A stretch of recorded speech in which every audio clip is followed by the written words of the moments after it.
আল্লাহর এক বান্দা ছিল নামাজে সেজদায়। তখন আল্লাহ রাব্বুল আলামিন তাকে ডাক দিয়ে বলে, বান্দা তুই যতই নামাজ পড়, যতই সেজদা কর, তোর জায়গা জাহান্নাম। এই কথা শুনে বান্দাটি বলল, আলহামদুলিল্লাহ।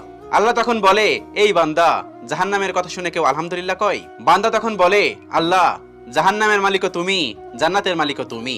তুমি আল্লাহ খুশি হয়ে যদি আমাকে জাহান্নামও দাও, তাও আমার আপত্তি করার কোনো অধিকার নেই। আল্লাহ তখন বলেন, বান্দা, জাহান্নামে গেলে তুই পুড়ে যাবি, তোর খুব কষ্ট হবে। বান্দা তখন বলতেছে, আল্লাহ, কষ্ট শুধু আমার হবে না, তোমারও হবে। আল্লাহ তখন বলতেছে, বান্দা, তুই পুড়বি জাহান্নামের আগুনে, আমার কষ্ট হবে কেন? বান্দা তখন বলে, আল্লাহ, কোনো মায়ের কোল থেকে যদি কোনো বাচ্চা পানিতে পড়ে যায়, তাহলে কোনো মাই দূরে দাঁড়িয়ে থাকতে পারে না, দৌড়ে গিয়ে বাচ্চাকে কোলে নেয়। আমার বিশ্বাস ওই মায়ের চেয়ে কোটি কোটি গুণ দয়া তোমার বেশি। আমাকে জাহান্নাম দিলে তুমিও আল্লাহ শান্তি পাবে না। আল্লাহ তখন বলে, বান্দা, এই দলিল তুই কই পাইলি? বান্দা তখন বলে, আল্লাহ, আমাদের জাতির পিতা ইব্রাহিম আলাইহিস সালাম তোমার প্রেম মুখে নিয়ে যখন নমরুদের আগুনে পড়ে গেল, তার আগেই তুমি বলে দিলে